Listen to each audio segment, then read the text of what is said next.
Bueno, pues muy buenas tardes a todos y a todas. Eh, mm, Estamos, como sabéis, estas jornadas hacemos estas jornadas para dar a conocer tecnología y productos y conocimientos, ¿no? de nuestras empresas asociadas que nos sirven a todos para mejorar por nuestra formación, ¿no? Entonces, pues tenemos con nosotros estas jornadas, como sabéis, pues las hacemos abiertas a todo el que quiera participar. Y en esta ocasión, pues está con nosotros Cándido Galvez Ramírez, que es director de la empresa Semilla Silvestre. Es doctor en ciencias biológicas y con la especialidad de botánica en la Universidad de Córdoba. Y es especialista en la gestión de productos de recursos fitogenéticos ibéricos. Ha participado en recolecciones y trabajos etnobotánicos para la conservación de semillas en bancos de germoplasma españoles y europeos desde hace más de 30 años. O sea que tenemos una persona con muchísima experiencia. Ha sido codirector de muchas tesis doctorales sobre evaluación, selección y uso de especies silvestres para la restauración ecológica y sostenibilidad ambiental, que se han defendido en las universidades de Córdoba y también en Pavía, en Italia. Ha sido ponente de diversos másteres de la Universidad Politécnica de Madrid y de la Universidad de Valencia, autor de libros y capítulos de libros sobre el uso y multiplicación de especies leñosas de la flora andaluza ibérica, entre los que destaca, por ejemplo, Manual para la identificación y reproducción de semillas de especies vegetales autóctonas de Andalucía, de la Consejería de Medio Ambiente de la Junta de Andalucía, ¿no?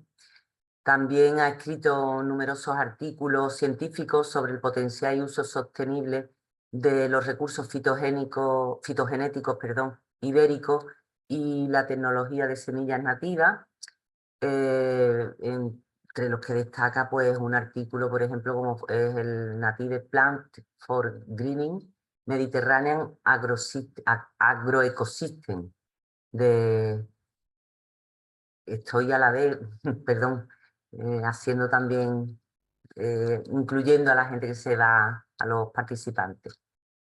Ha sido divulgador del potencial de las especies vegetales silvestres en campos de aplicación diversos como el paisajismo, restauración ecológica y en agroecosistemas, mediante la publicación de multitud de artículos en revistas de divulgación científico-técnica y participación en charlas en diversos foros nacionales e internacionales. Y ha participado en numerosos congresos científicos en España, en Europa, Norteamérica, Sudamérica, miembro como investigador especializado en recolección y producción de evaluación vegetal en diversos proyectos de investigación, desarrollo e innovación de la Junta de Andalucía, nacionales y también europeos, impulsor del Grupo de Trabajo Nacional para el Desarrollo de Estrategia Española para la Producción, Certificación y Uso de Especies Silvestres Herbáceas y redactor del documento base hacia una estrategia española para la producción, certificación y uso de semillas de especies herbáceas silvestres autóctonas, impulsor, miembro fundador y vicepresidente de EMSPA, European Native Seed Producer Association, fundada en Austria en 2020. Miembro asesor de la UICN, Unión Internacional de Conservación de la Naturaleza, dentro de la Comisión para la Supervivencia de Especies, y asesor también para la selección de especies en proyectos de renaturalización y paisajismo sostenible de diferentes ayuntamientos del Estado como Barcelona, Madrid, Zaragoza, Utrera, Málaga, en colaboración con equipos de paisajistas y gestores de espacios verdes urbanos. Bueno, pues como veis, tenemos aquí quizá uno de los mayores conocedores y de las empresas punteras quizá la empresa puntera en España y en Europa en cuanto a lo que semilla silvestre se refiere. Es un experto impresionante y tenemos el placer de tenerlo como socio de ANJA y además como ponente para explicarnos todos estos conocimientos que tienen. Por eso decía que bueno, que es todo un honor contar con que Cándido Gálvez pues, nos dé esta charla. Y ya me he explayado porque hay que decir el currículum tuyo, porque es que es impresionante. Así Venga, que tía. sin nada más que decir y para no perder tiempo, te dejo la palabra. Muchísimas gracias por estar con nosotros y te escucharemos atentamente. Venga, pues muchísimas gracias, Aurora, por la invitación, a Anja por contar con nosotros en este espacio para comunicar nuestra vocación por defender nuestros recursos fitogenéticos infrautilizados, ¿no? Que a fin de cuentas es una parte de lo que vamos a hacer ahora o intentar hacer. Y, por supuesto, muchas gracias a todos los asistentes, que ya veo que vienen de diversas partes de España, de la península ibérica y de otros continentes incluso. Voy a intentar estar a la altura, que no es fácil, ¿eh? en estos días. Bueno, como veis, la charla tiene un título un poquito, digamos, mediático, es decir, busca incrementar el interés por lo que hacemos desde las especies silvestres o especies nativas, que muchas veces no se entiende con ese nombre, que es a fin de cuentas una traducción del inglés, de la cultura anglosajona, y busca a través del uso en uno de los objetivos que ahora mismo se están planteando más en los proyectos de restauración, como son la sustitución de los céspedes por otro tipo de comunidad herbácea, vamos a decir praderas silvestres. Ahora veremos un poquito de qué se trata, esto de las praderas silvestres, prados silvestres, nativas y demás. Vale. A ver, no pasa aquí. Ay, no pasa la No presentación. pasa, dale, quítalo y vuélvelo a poner, Mm, porque algunas veces como y se ha se quedado, queda... pero voy a darle aquí. Ahora, aquí sí, pasa. Vale. Bueno, simplemente lo que comentaba, voy a intentar comunicar una serie de ideas en 3/4 de hora, 1 hora, no da tiempo, ni muchísimo menos a transmitir o a comunicar o a decir muchas cosas alrededor del potencial, de las posibilidades del uso de las especies silvestres herbáceas para, digamos, el paisajismo y concretamente para la sustitución de los céspedes o por otras comunidades herbáceas más biodiversas. Y básicamente lo que vamos a intentar es hablar algo de ese paisajismo con estas especies, cómo elegir las especies para crear este tipo de praderas o prados y algo sobre las ventajas de estas respecto a los céspedes, a las comunidades herbáceas tradicionales que hemos venido importando de la cultura anglosajona, fundamentalmente.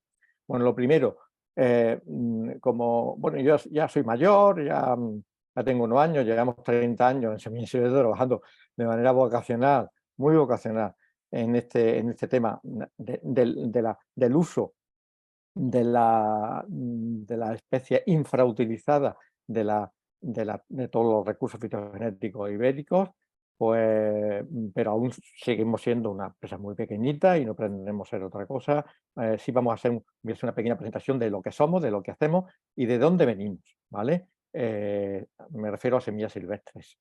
Después voy a hablar un poquito sobre la situación, dos, tres diapositivas de la situación de déficit naturales en las ciudades, en dónde enganchan la semilla nativa o cuál es el papel que pueden tener las semillas nativas en esa situación de déficit de naturaleza en las ciudades y una serie, digamos, de técnicas de aplicación de manera muy sucinta porque no da tiempo a mucho más, ¿vale?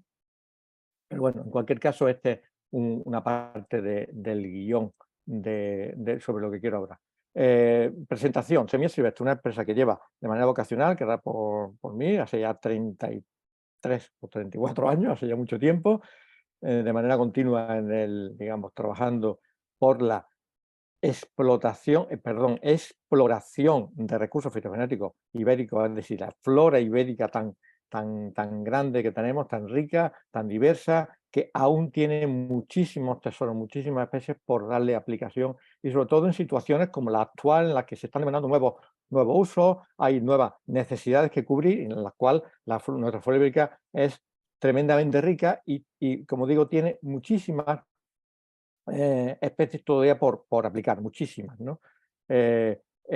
Esto lo hacemos a través de la participación en proyectos de investigación, desarrollo e innovación. La I pequeña con puntito para nosotros es muy importante. Si no hacemos transferencia, no hacemos nada, no somos un centro de investigación, somos una empresa pequeña que se dedica a innovar, participando en proyectos de investigación. Eso se traduce, por una parte, en publicaciones científicas de toda índole, de todo tipo de, bueno, revistas científicas. Como comentaba Aurora, una de las últimas publicaciones ha reconocido el trabajo que hemos hecho en base a, bueno, en la selección de especies, creación de un método de selección de especies para cubierta en cultivos leñosos, y ha sido publicada en Nature Plant. Pero vamos, digamos que ese es el ámbito en el que donde se generan los conocimientos que después se van a aplicar en el campo aplicado, ¿no? Se van a desarrollar en el día a día de nuestras actuaciones. Por supuesto, tenemos contactos con las administraciones, con la andaluza, la nacional, y a nivel europeo a través de la Asociación de Productores de Semillas Nativas recientemente, como ahora contaré también. Y bueno, y tratamos de contribuir a la difusión del uso de los recursos fitogenéticos infrautilizados. Lo de infrautilizados siempre lo digo porque es que nuestros recursos están todavía por explorar bajo distintos puntos de vista que hasta ahora, pues, a lo mejor no se han tenido en cuenta tanto como potencial presentan estos recursos, ¿no? Todo esto se traduce de manera aplicada en la generación de un catálogo, de una oferta comercial. Primero fueron forestales, especies para restauración forestal o ambiental, y ambiental para sostenibilidad de ecosistemas. Ahora veremos los campos de actuación, y para un paisajismo sostenible de manera, digamos, muy general, ¿vale? Ese catálogo, no solamente, digamos, ofrecemos ese catálogo, que yo no lo estoy viendo aquí porque hay, bueno, una serie de pestañas ahora mejor. Aquí, vale. Pero bueno, pero este catálogo también nos sirve de base para el desarrollo de proyectos en los cuales asesorar a los técnicos, a profesionales, a aficionados, para el uso de estos recursos que no son recursos agrícolas, ¿vale? No son especies agrícolas, ni son variedades comerciales. Ese es otra cosa, como ahora intentaré explicar.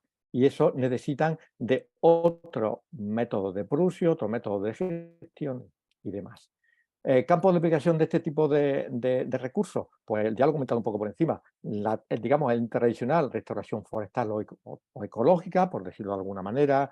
La sostenibilidad de los agrosistemas, que es algo relativamente novedoso, en la cual se han venido utilizando erróneamente materiales comerciales, variedades comerciales, para un uso, digamos, medioambiental en un ambiente agrícola, en el cual aquí sí que tienen muchísimo que decir este tipo de especies. De hecho, ahora mismo estamos implicando un proyecto de creación de cubiertas para distintos cultivos leñosos, ¿no?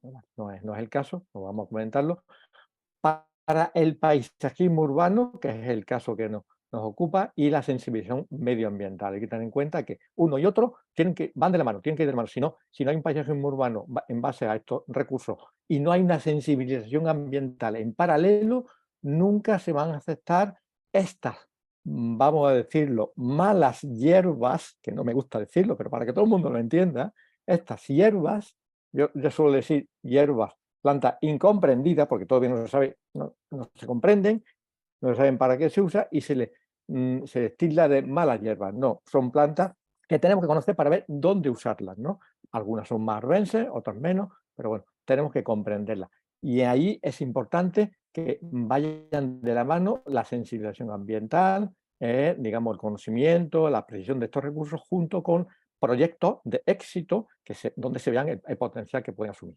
Bueno, cambiamos. ¿Por qué llegamos a esta situación? Es decir, por qué nos ponemos ahora a buscar recursos infrautilizados para el ambiente urbano, para sustituir los céspedes? Bueno, por muchas razones ambientales que todos conocemos, pero una de ellas es porque ha habido y sigue habiendo un déficit de naturaleza en las ciudades, los que ya tenemos algunos que ya no peinamos ni canas, ¿no? Pues nos acordamos de cuando los niños pues teníamos contacto. Tengo la gran fortuna de ser de pueblo y haberme criado en medio de los olivares, por decirlo así, y los niños, pues cuando salíamos del cole, de la escuela, pues nos íbamos al campo a coger gorriones, a pisar terrones, a jugar con los barquitos en los arroyos. Eso hoy se ha perdido. Entonces, en las ciudades no ha quedado sitio para ese juego, ese contacto íntimo del ciudadano, de los niños y de las personas mayores con el medio natural. Estas imágenes que parecen trasnochadas, yo las he vivido. Vamos, soy mayor, no tanto, ¿no? Sí, yo las he vivido. Entonces, esto ahora mismo en un niño, pues no se da de manera natural. Y en las personas mayores tampoco, porque se le ha alejado el medio natural del medio urbano, se han separado. Y ahora estamos en lo contrario. Esta imagen bucólica de una señora lavando en el arroyo con la hierba, tendiendo sobre las jaras y demás, todo el norte de Córdoba, Valle de los Pedroches, concretamente de Dos Torres. Esto ya es impensable. Bueno, pues al evitar estas situaciones con nuestra naturaleza, estamos perdiendo mucho. Estamos perdiendo mucho pensando que trabajando, viviendo en un medio más aséptico, pues somos más hombres, todo lo contrario. Ese es mi punto de vista, ¿vale? No solamente se vivía afuera, sino que se trabajaba, se vivía en el campo, digamos, el medio natural entraba en los pueblos, en las ciudades, sino que además se trabajaba en el campo, se trabajaba en un ambiente donde se estaba directamente en contacto. ¿Qué ha ocurrido? Pues de ahí hemos llegado a estas situaciones en las que las ciudades, dos ciudades bueno, conocidas, bueno, digamos, de dos polos del globo, Marrakech y Beijing, creo que es en China, aquí no se ve ni una planta, no se ve activo de naturaleza ninguna. Esto es muy normal, ha sido muy normal y sigue siendo muy normal. Por fortuna ya se están tomando medidas, pero de manera natural, mi niño, mi nieto, que estoy enamorado de él, este niño lo sueltas en un sitio, en un campo, y va a las plantas, de manera natural va a la naturaleza. Tenemos la necesidad de tener contacto con la naturaleza, y si lo sueltas en un sitio donde hay charco, va a pisar el charco. Entonces, en la medida en que ese ambiente natural se le ha retirado, el hombre, pues deja de ser hombre, deja de estar en contacto con la naturaleza y pierde una parte importante de su ser. ¿Qué es lo que se ha intentado hacer en muchos casos? O digamos decir, de manera tradicional, tradicional en un contexto moderno, meter verde. Se sigue hablando del verde urbano, cuando a lo mejor se debería hablar de la naturaleza urbana. Hemos sustituido el cemento, o sea, por verde, pero ese verde es un verde aséptico, es un verde en el que no hay, no quiero generalizar, no quiero ser una rotunda, pero no hay la vida, no alberga la vida que albergaría una pradera. En eso todos debemos estar de acuerdo. Entonces, ahora de lo que se trata es de no meter praderas en los campos de fútbol, por supuesto. Ahí están hechos para que ruede la pelota, ¿no? Pero en otras situaciones donde son céspedes, tradicionalmente es que se han puesto en un sitio como un polígono en Sevilla, pues se han puesto céspedes, ¿no?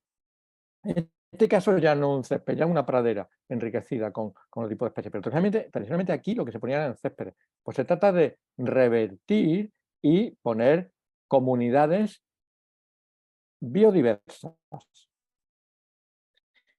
¿Qué se ha intentado hacer? Pues lo primero, lo fácil es incluir, que estamos hablando de comunidades biodiversas, pues vamos a poner flores. ¿Qué flores tenemos a la mano? Pues tenemos variedades comerciales yo lo digo rápido, de floripondios, muchas veces de especies ornamentales generadas o seleccionadas, mejoradas, también lo de mejoradas entre comillas, si modificadas para que tengan más colores, en muchos casos esos colores, esos pétalos más grandes o esos dobles, triples pétalos son a costa de perder la relación con el ambiente. Es decir, muchas veces esos pétalos son estambres petaloideos, son estambres modificados para que aparezcan pétalos, pero a cambio han perdido la función de estambre y ya no tienen antera, ya no tienen polen, y como no tienen polen, o no tienen nectario, y no tienen nectario en muchos casos, pues ya no tienen la relación con el insecto que va a polinizar, a alimentarse del polen o del néctar y demás. Con lo cual sigue siendo naturaleza vacía. Parece naturaleza, pero son lienzos de colores que pueden ser muy bonitos bajo un punto de vista, digamos, ornamental, pero no tienen la relación con el medio ambiente, con el resto de los ecosistemas, ¿no? de los elementos, que en este caso, pues vamos a decir que son, digamos, los insectos o polinizadores, en un caso muy general, en los cuales pues se ha perdido esa relación. Entonces tenemos que mirar, dar un paso hacia atrás y elegir para crear estas comunidades, digamos, naturales, aquellas especies que sí tienen la relación con el medio ambiente, como son nuestras especies silvestres, que las tenemos preciosas, bajo un punto de vista, digamos, estético o paisajístico, ornamental, pero sin necesidad de perder esa relación con el medio ambiente. Dos ejemplos, aquí pues tenemos una actuación muy, en fin, bonita, vamos a decir bonita, bajo mi punto de vista, equivocada, en Tablero Bajo, en Córdoba, en mi ciudad. ¿Vale? Con la misma intención, en el Jardín Botánico Atlántico, hace ya unos años, unos cuantos, se hizo una actuación para crear un prado también. La persona que lo hizo, el técnico, el paisajista que lo hizo sin este punto de vista de especie autóctona. Entonces lo hizo con variedades comerciales muy bonitas, de distintas especies, pero evidentemente no ni transmite ni tiene relación con los polinizadores, las mariposas, ni además engancha con la defensa de biodiversidad que bajo un punto de vista de difusión de conocimiento de un jardín botánico, pues digamos que debería. Entonces, esto ya se ha sustituido, el de Jardín Botánico Atlántico se ha sustituido por un proyecto que estamos, bueno, no exactamente, pero estamos relacionados. Además, creo que está Susana entre los oyentes, Susana Ferencova, en un proyecto que estamos colaborando con el Jardín Botánico para crear comunidades o crear parcelas de producción de semillas nativas de la zona biogeográfica atlántica, concretamente de la región de Asturias, ¿no? Como paso para sustituir esos recursos, digamos, en principio no correctamente utilizados para el fin que iban, por otros recursos que sí han sido seleccionados para eso. En Córdoba todavía no hemos conseguido cambiar esa dinámica, por desgracia. Comunidades biodiversas, preciosas, con elementos más que llamativos, bonitos, con floraciones muy largas, con relaciones tremendas con diversos tipos de insectos, de biodiversidad animal. Tenemos en la comunidad, en la península ibérica, muchísimas. Este, por ejemplo, es un prado, es una comunidad seminatural, prado de siega del norte peninsular, que estuvimos trabajando unos años en un proyecto europeo, en un pseudo-interreg, en lo cual tuvimos la suerte de evaluar, bueno, suerte, la desgracia de ver el declive de esas comunidades como consecuencia del abandono, pero sí fuimos capaces de, bueno, de rescatar, de poner nuestro granito de arena para la conservación y ahora mismo pues ya hay un producto comercial que es un prado de siega, mezcla prado de siega con los elementos más reseñables de esas comunidades. ¿Qué es lo que se está haciendo en otras ciudades para digamos, esa evolución, involución hacia la naturaleza? Pues de todo tipo de actuación, ahora veremos unas cuantas, desde poner a título particular algunas macetones, mejor o más, con especies más o menos acertadas en ese sentido, buscando naturaleza, posiblemente color, o actuaciones como en Viena, donde ya se hacen grandes parterres, grandes alcorques, con especies autóctonas de la zona. aquí el criterio autóctono ha sido incorporado desde el principio, ¿no? Ya se ha dejado de utilizar las variedades comerciales ornamentales para este uso, porque lo que se pretende es traer la naturaleza, no traer colores. Ese es el objetivo, y ya ahí están dando, en ese sentido, hay muchísimos proyectos en muchísimas partes del mundo.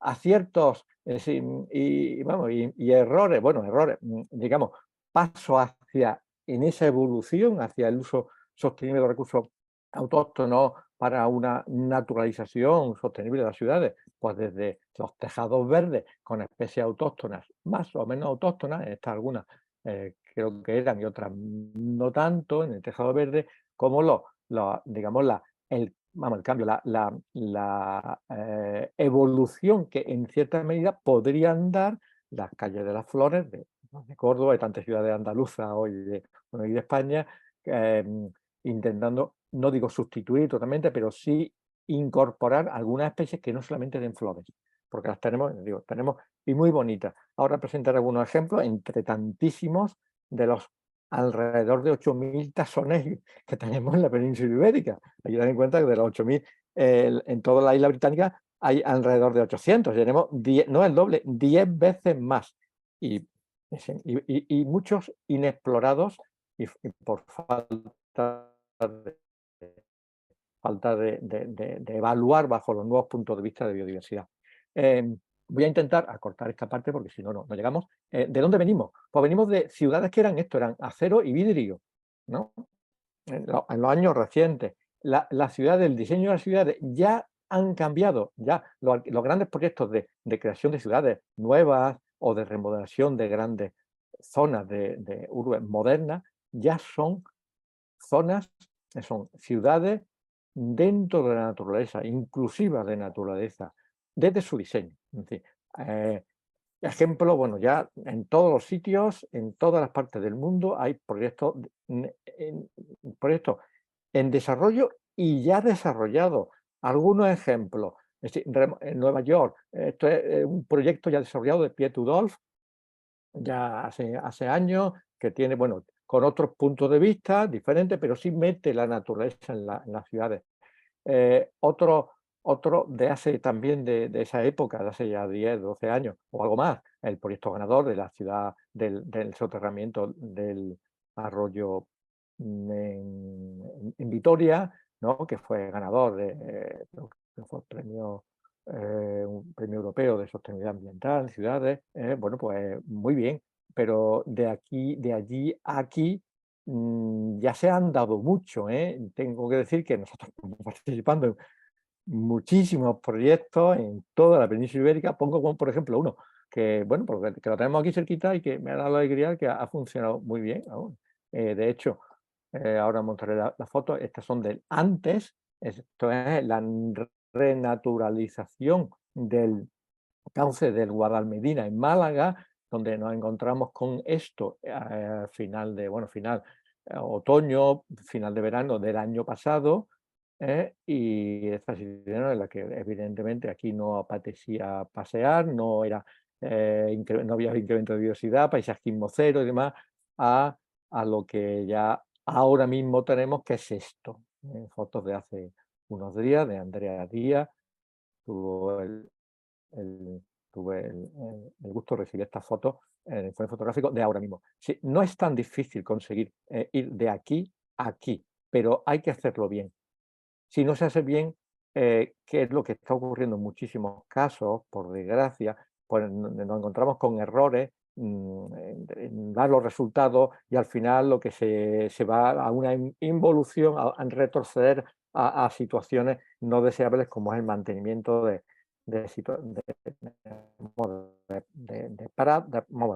céspedes, que son hoy por hoy inasumibles medioambientalmente y económicamente, por costes de agua, sostenibilidad, en fin. Yo creo que en eso no es necesario incidir, ¿vale? Lo pongo simplemente como ejemplo, que no solamente fuera, en el norte o en Estados Unidos, se hacen las cosas bien, aquí también. Y tengo unos cuantos ejemplos. Pongo este, pues, digamos, por cercanía en tiempo y geográfica, Málaga, ¿no?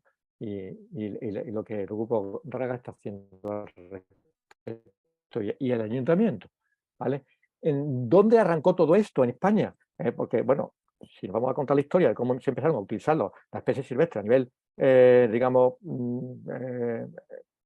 para temas de sostenibilidad medioambiental, tenemos que irnos a Estados Unidos a años 20 del siglo pasado, la Dust Bowl, en fin, bueno, vale, de ahí arrancó todo, pero todo eso llegó a Europa.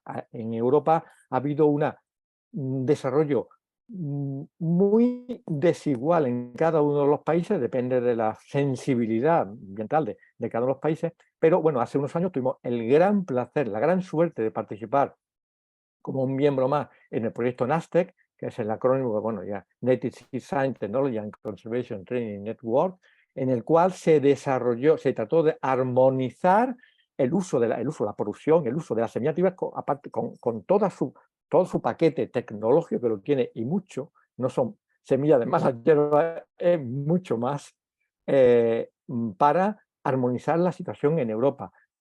Se consiguieron, bueno, 12 tesis doctorales, 12, nosotros codirigimos 3, 2 aquí en Córdoba y una en Escocia,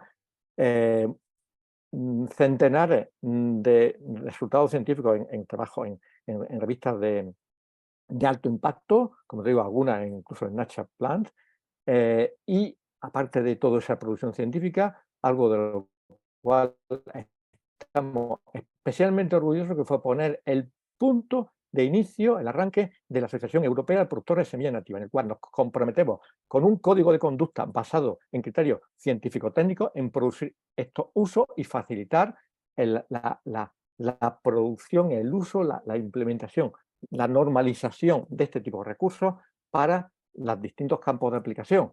Es decir, nosotros, bueno, como ahora se verá un poquito así, de manera desordenada, apostamos y somos fieles al el uso, digamos, biogeográfico, por decirlo de manera rápida, de la semilla. Es decir, no vale la importación de especies autóctonas de fuera, porque ya en el momento que estás utilizando material, digamos, alóctono, aunque sea de especie autóctona, ya no tiene la adaptación que le estamos buscando, que tienen nuestras poblaciones de aquí. En ese sentido, somos exquisitos a la hora de mantener los orígenes separados, y cada uno trabaja en su zona para este tipo de especies, ¿no? No está hablando de especies agrícolas ni de especies forestales, especies con, digamos, con el apelativo de nativas, ¿vale? O silvestres, que sería otra traducción de ese native seed anglosajón. Bueno, esto tiene una normativa que todavía, bueno, es una directiva europea 2060 que definida como mezcla de conservación de biodiversidad, que se implementa como como un anexo dentro del reglamento de producción, el reglamento técnico de control y certificación de forrajeras. Hoy esto está ya casi obsoleto porque la nueva ley de semillas, que se va a publicar pronto, va a incorporar un capítulo, un apartado de producción y certificación de mezcla, de semillas nativas, ¿no? O semillas silvestres. Esto ha sido también un logro de estar en contacto, muchas reuniones con los responsables a través de la ESPA, de la Asociación Europea de Productores de Semillas Nativas, con los responsables europeos de certificación. Está ahora mismo todavía en redacción, pero parece que si no hay nadie que lo impida, estas semillas van a tener su sistema de certificación. En ese, si no hay nadie que lo impida, pues todos sabemos de qué estamos hablando. Hay intereses comerciales que no quieren que estas semillas se diferencien y quieren que todo caiga en el mismo saco de todas las semillas son iguales. No, las semillas no son todas iguales. Una variedad comercial está modificada y no aporta otras ventajas, pero no la rusticidad y la relación intrínseca con el medio ambiente. Entonces, hay que diferenciarla y en eso estamos. Bueno, esa directiva anterior, pues en lo que establecía un sistema de certificación, de fuentes, digamos, de trazabilidad, de selección de fuentes, de método de recolección y demás. No voy a entrar en ello, creo que no es lo que estamos esperando en esta charla, ni mucho menos, pero sí quiero decir algunas cosas importantes para que se entienda cuál es el sistema de producción y cuál es la característica innata que distingue a esta especie de variedades comerciales, de de variedades antiguas, agrícolas y demás. El método, si nosotros nos basamos en la recolección de poblaciones naturales para, a partir de distintos ciclos, diversos ciclos de multiplicación, después de una evaluación de que son especies interesantes para el objetivo que estamos buscando, en estos, digamos, ensayos, en estos ensayos en microparcelas, vemos que si cumple los objetivos que buscamos, a través de distintos ciclos de multiplicación, pues llegamos a la multiplicación en campos tan grandes como sean necesarios para la producción de las cantidades que necesitamos. Este es el método de producción. Todo lo que no sea producción mediante métodos modernos, agronómicos, no va a ningún lado. Si queremos ser capaces de suplir, de suministrar las cantidades, las calidades y a los precios que el mercado está demandando, tenemos que multiplicar. No podemos ir a una producción directa, recolección de población silvestre, porque ni cumplimos con las cantidades, con las calidades y con los precios, ni además, medioambientalmente, las poblaciones naturales soportarían esa presión de recolección. Es más, no soportarían ni la soportan, porque hay proyectos que se basan en la recolección silvestre. Mucho cuidado, la recolección silvestre está regulada en forestales, pero en herbáceas los métodos deben ir un poquito más allá. Deben ir basando, por lo menos bajo el punto de vista de la ESPA, de la Unión Europea, debe ir hacia lo que se define como se conoce como seed farming, producción de semillas mediante cultivo. ¿Vale? Eso es nuestro día a día, seleccionar especies que por sus características sean capaces de adaptarse o de cumplir con los requisitos para una multiplicación en campos de cultivo. Bueno, un poquito de tomillo para aclarar la garganta.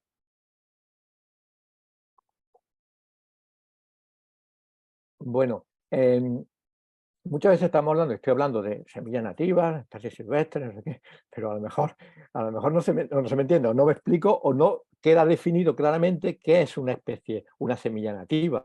Pues vamos a decirlo, digamos, al revés. ¿Qué no es una semilla nativa? Pues los materiales de reproducción vegetativa no son semillas, ni nativas ni no nativas, evidentemente. Entonces, muchas veces dice, voy a plantar. No, las semillas se siembran, no se planta. Bueno, en anglosajón, los americanos dicen plantar, pero sabemos que lo que quiere decir es sembrar. Estamos hablando de semillas.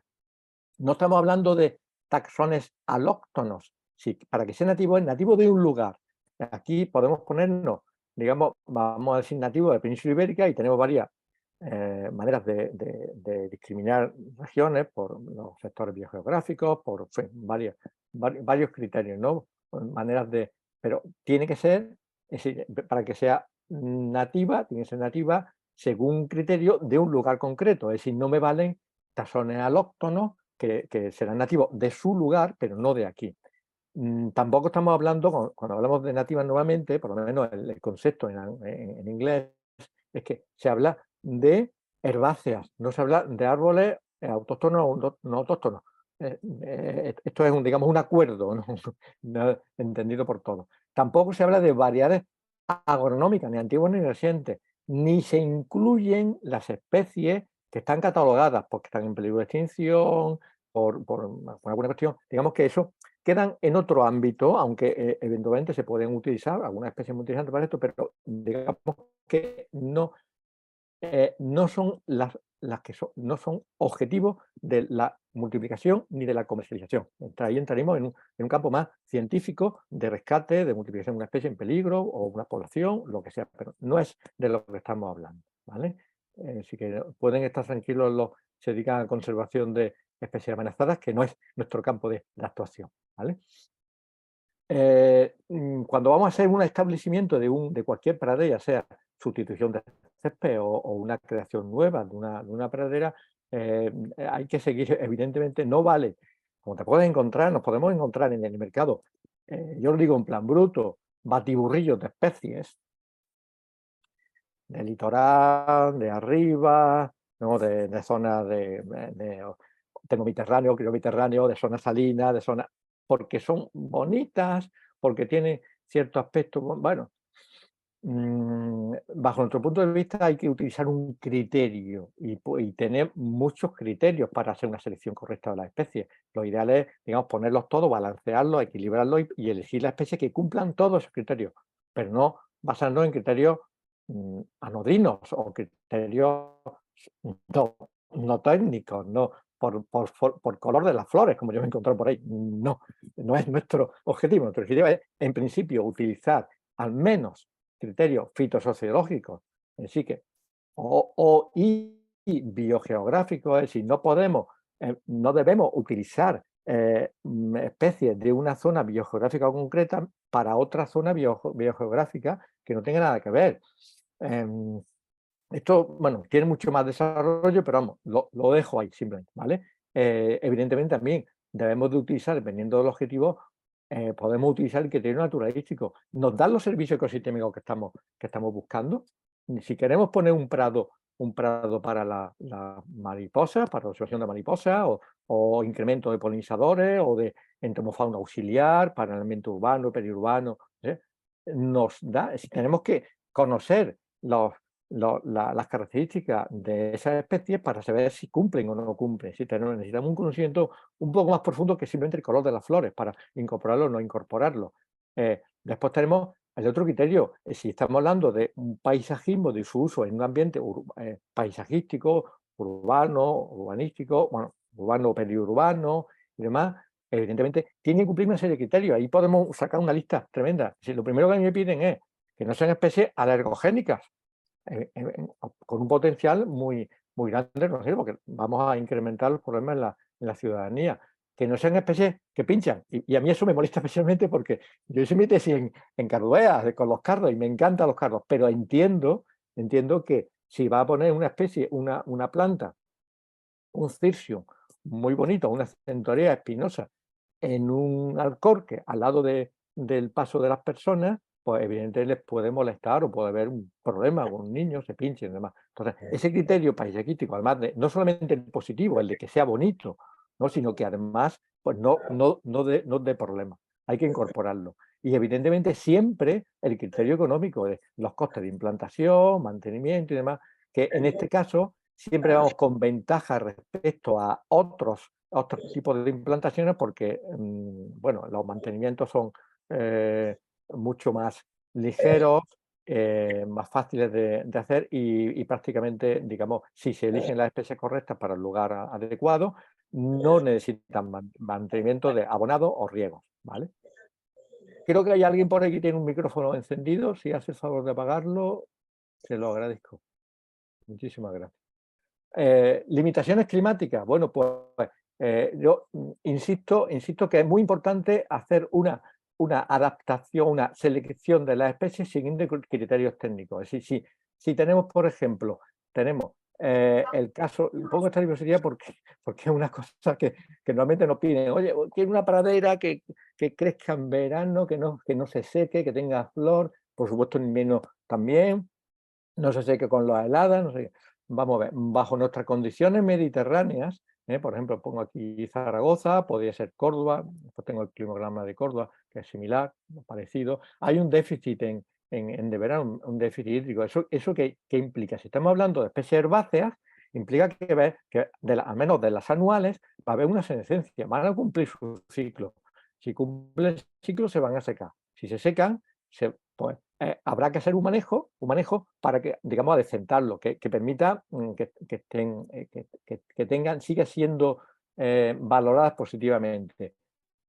Pero, sin embargo, en otoño, invierno y demás, aquí vamos a tener un periodo normalmente mucho más verde, que también haciendo la selección de las especies correctas, también con flor podría ser. Sin embargo, lo que a tanto nos gusta a los mediterráneos de la flora centroeuropea, porque no vamos en invierno normalmente, pero si tú vas a Ginebra en invierno, está todo marrón. Es decir, es al contrario que aquí. Y allí nadie se queja. Y nadie, ¡ay, qué marrón! Que vamos a quitar las flores porque están marrones, las plantas están marrones, los céspedes en las praderas en invierno. Vamos a quitarlas, a poner otras cosas verdes. No. Es decir, hay que adaptarse y asumir que bajo condiciones mediterráneas, las praderas mediterráneas se secan. O gran parte de los elementos hay que contribuir con elementos, a lo mejor digamos, vivaces para que no sea todo seco, si no es el objetivo de la pradera, ¿no? Pero esa idea hay que interiorizarla y comunicarla, que bajo condiciones naturales mediterráneas, pues llega a la senescencia. El climograma, si habéis visto el climograma de Zaragoza, bueno, pues había algunas lluvias, es muy duro, ¿eh?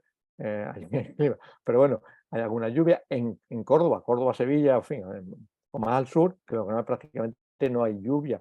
Es decir, esto implica senescencia. ¿Cómo se maneja? Bueno, pues hay varias maneras de manejar esto en unas praderas, ¿no? La primera que yo diría, no tengo ninguna diapositiva al respecto, pero la primera que diría es valorando los ocres y los marrones, que los tenemos y son muy bonitos, ¿eh? Y hay quien viene a visitarlos. Y nosotros, pues simplemente, porque lo tenemos de manera natural, pues no lo valoramos ni no los ponemos en valor.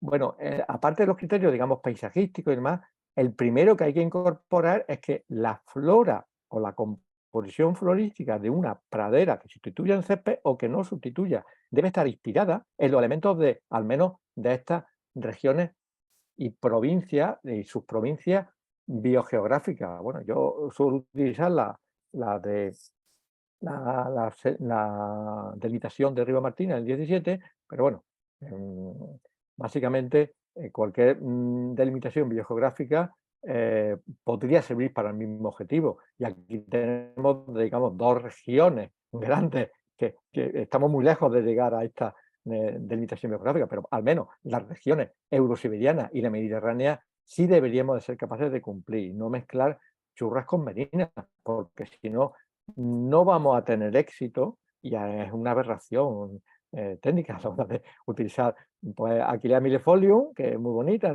en situaciones totalmente mediterráneas y sin riego. Eso no funciona. Puede funcionar en invierno, pero después ya no funciona. En fin, esa adaptación y ese conocimiento biogeográfico es necesario para utilizar estos recursos de una manera más o menos correcta. El método de elección, es decir, de las especies para cualquier objetivo es un trabajo en sí mismo, para cumplir cualquier objetivo, es un trabajo en sí mismo. Si yo me paso días y días y días haciendo exclusivamente composiciones para las propuestas que nos hacen. Si alguien nos conoce, sabe que nosotros tenemos una composiciones que yo siempre llamo guías, praderas mediterráneas, praderas atlánticas, praderas oceánicas, con flores, sin flores, en fin, bueno, distintas, pero son guías, digamos, para inspirarse, pero después hay que adaptarlas. Entonces, en esa adaptación para cada obra, para cada proyecto, hay que utilizar todos esos criterios que hemos comentado y más, y eso en sí ya es un método que nosotros, bueno, que desarrollamos, que como he comentado antes, nos lo publicaron para un caso de estudio, como es el de selección de especies para cubiertas en olivar o en otros cultivos leñosos, y en sí es un objetivo que requiere un tiempo de trabajo, con los recursos que tenemos. Otro criterio de selección que en este tipo de especies sí deben ser considerados, al menos considerados, pues son los naturalísticos, es decir, si de verdad, porque estamos hablando de una pradera, digamos, natural, seminatural, que va a sustituir un césped. ¿Por qué va a sustituir un césped? Aparte del coste, porque le estamos demandando otros recursos, otros servicios ecosistémicos. Entonces, de ahí podemos llegar a que el servicio ecosistémico sea exclusivamente la fidelización de endofauna auxiliar o la incremento de alimentos para polinizadores o zonas de visualización de mariposas, oye, que yo que quiero que esta pradera anide el pitirrojo, el chorlito rojo, por decir alguna tontería, ¿no? Es decir, que anide un pajarito que sé que por aquí está y que no tiene zona donde anidar. Bueno, pues esos servicios naturalísticos tenemos que evaluarlos para incorporar las especies adecuadas. Si no está la especie adecuada, no está la comunidad adecuada, eso nunca va a suceder. Hay que conocerlo y hay que considerarlo. Habrá sitios donde no compute y habrá sitios donde sí compute. Normalmente en este tipo de proyectos, ¿qué computa? Por los servicios ecosistémicos paisajísticos, pero no por ello debe de olvidarse otros servicios que están ahí. Y hay que tener en cuenta que si buscamos naturalización, no es solo color. Va a venir sola, sí, pero hay que considerarlo de principio. Y después, como decía antes, la educación y digamos, el ocio y la parte educacional de ese ocio, sobre todo con los niños, con los pequeños, hay que incrementarla, hay que intentar que esas nuevas generaciones sean capaces de valorar estos recursos, estas flores y toda su diversidad, su biodiversidad asociada. Bueno, servicios ecosistémicos, ya he comentado, de entomofauna auxiliar, desde paseriformes o aves que están relacionadas con una comunidad herbácea, que las hay, mariposas, ¿vale? Muy rápido. Estamos hablando de praderas o prados silvestres, ¿no? En realidad estamos a caballo entre la pradera y el prado porque según la nomenclatura del nomenclator básico de pastos hay que distinguir entre praderas y prados. Las praderas son cultivos de varias especies polifíticos, fundamentalmente de gramíneas, bueno, y leguminosas, para que se las coman los herbívoros.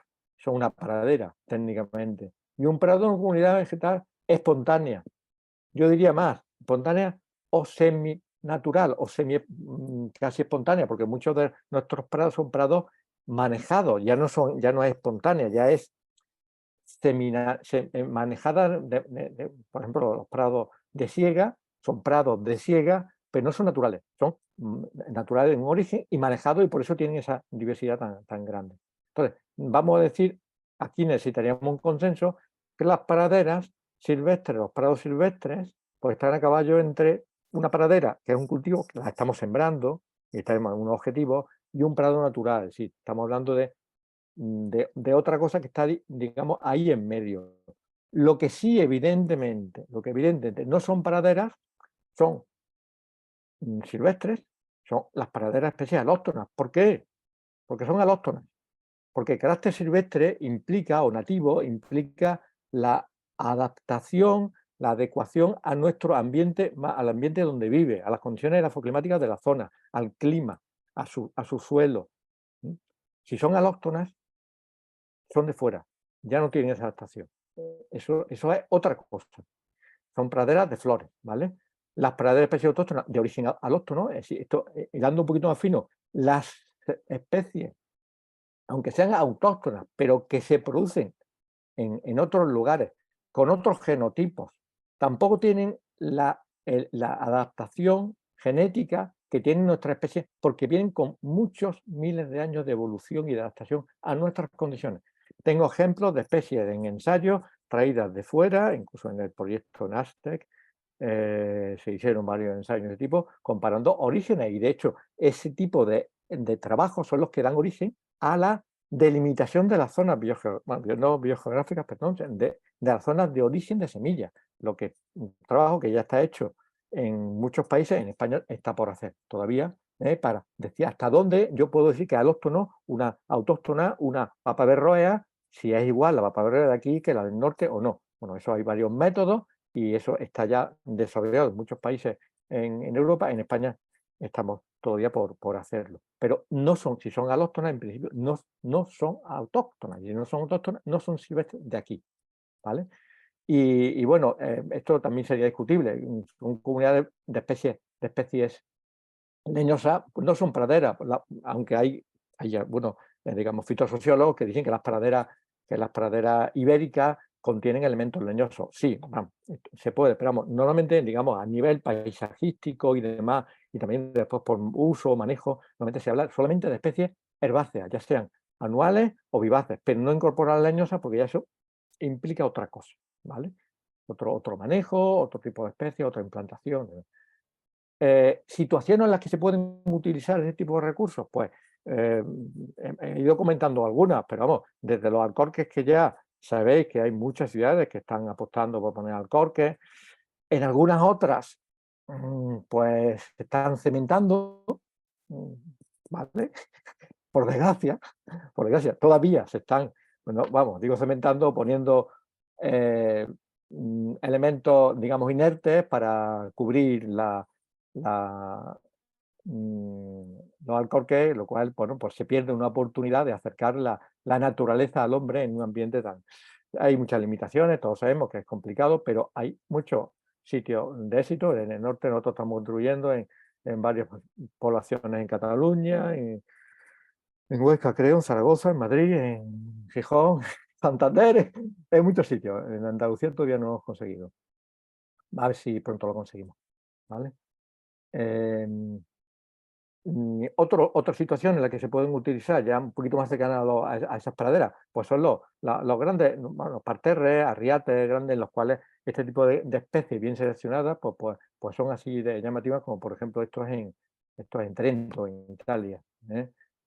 Otra situación en la que ya rápidamente se pasa de esto, es decir, de un suelo absolutamente desnudo, en este hotel en Mallorca, a una pradera que quiere parecer natural, o sea, es sembrada, pero se inspira en las comunidades naturales de Mallorca, con los elementos que están disponibles. Todos no los tenemos disponibles, por desgracia, estamos trabajando mucho para ello, pero nunca lo vamos a lograr. La flora ibérica es inconmensurable para nosotros. O este tipo de situaciones donde hay, bueno, digamos, una integración gradual, no se ve bien en la foto, hacia la flora herbácea de los Montes de Toledo, en este caso. O praderas, digamos, para restitución de zonas dañadas como consecuencia simplemente de la creación de un centro de un área recreativa en el norte de Córdoba, en la comunidad de Añora, ya de hace unos años. U otras en Polígono de Illescas, bueno, digamos que situaciones hay muchas. ¿Cómo llegar a esto? Bueno, algo que es una situación muy recurrente que se podría aprovechar para establecer zonas digamos, islas de biodiversidad, pues, por ejemplo, las praderas silvestres, digamos, temporales, ¿no?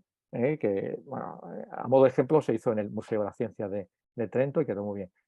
Situaciones que esto ya es un éxito, que ya se han hecho, que vienen funcionando muy bien. En Centro Europa está normalizado.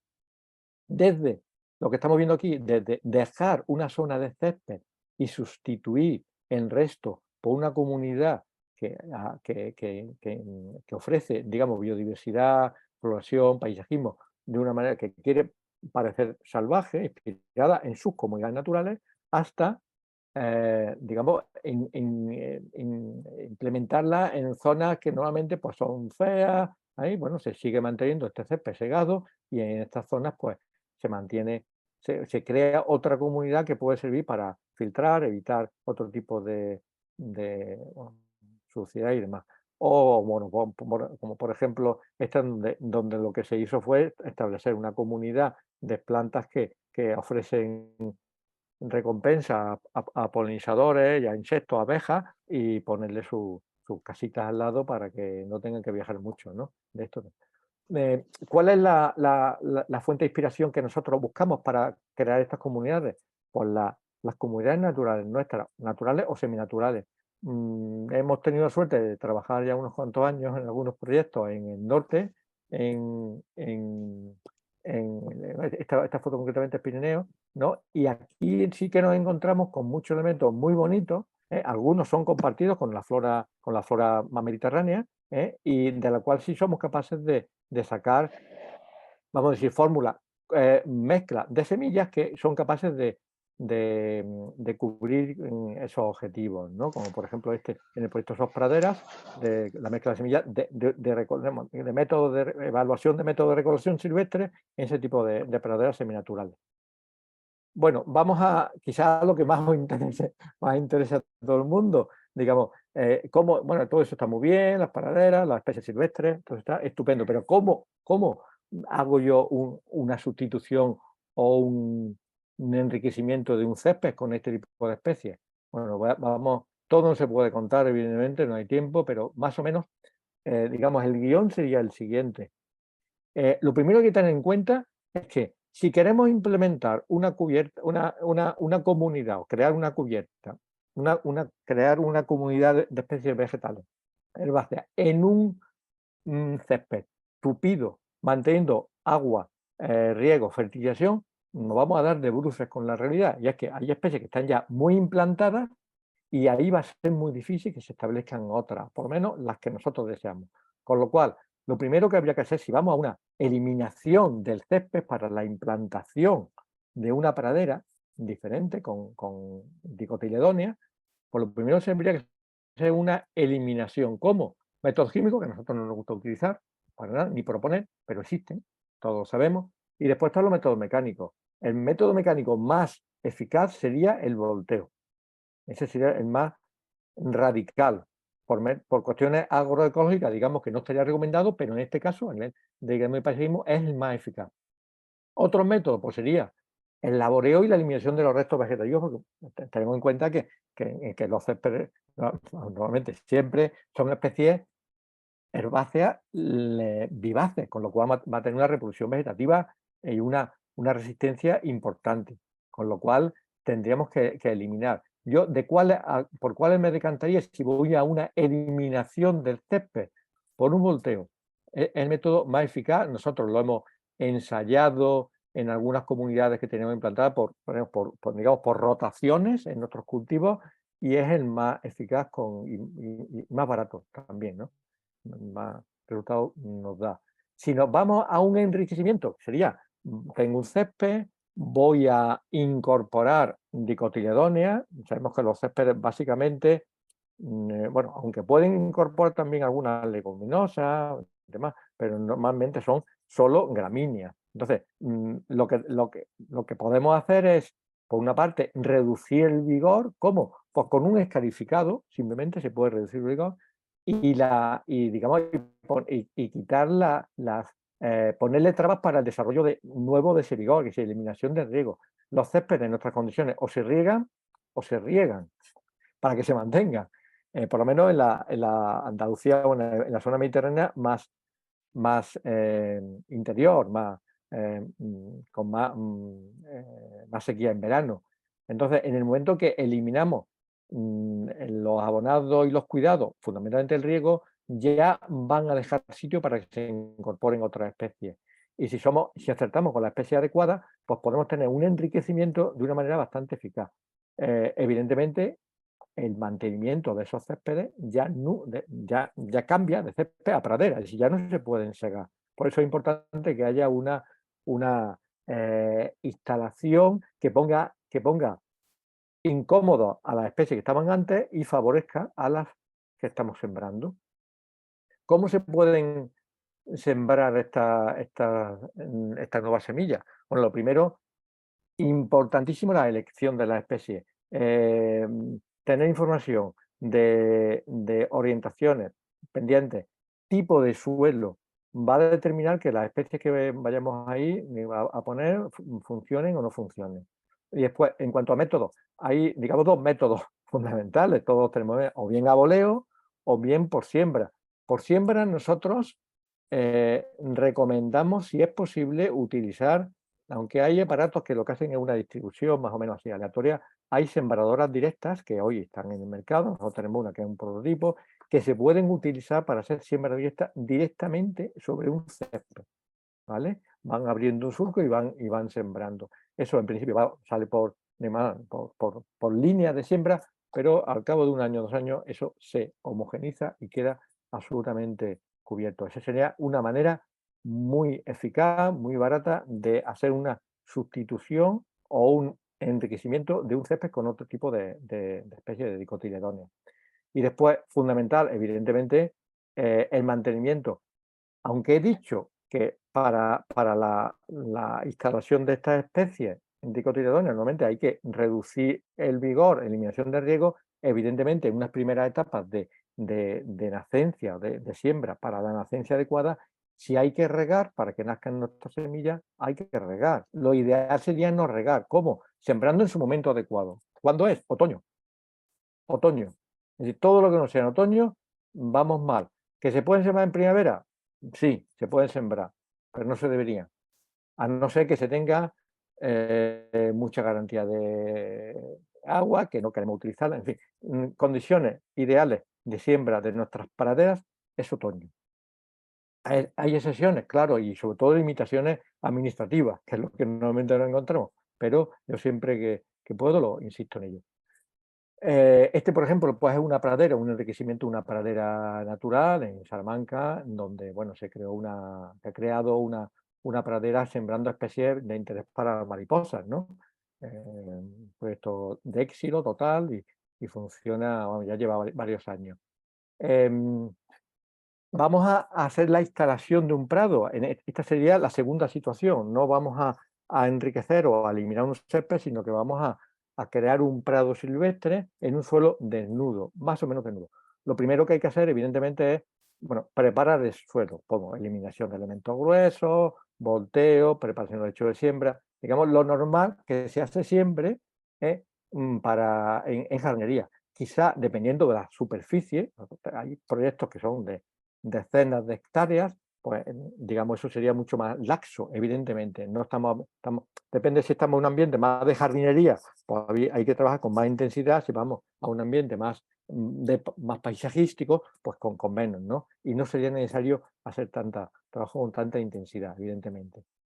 Algo muy importante para nosotros, porque si no después nos vamos a dar de bruces con la realidad, es la evaluación. ¿Sí? ¿Sobre qué estamos sembrando? No estamos sembrando sobre un suelo desnudo e inerte, sino ese suelo tiene unas características físico-químicas que las podemos analizar, un análisis físico-químico sin problema en cualquier laboratorio, pero casi nadie o nadie nos va a dar los componentes que a nosotros nos interesan mucho, que son el banco de semillas del suelo. Nosotros cuando vamos a un proyecto de este tipo, pues, lo que hacemos es tomamos muestras del suelo para los dos análisis, físico-químico y banco de semillas del suelo. Y dependiendo de lo que nos encontremos en el banco de semillas del suelo, se toma medidas o no se toman.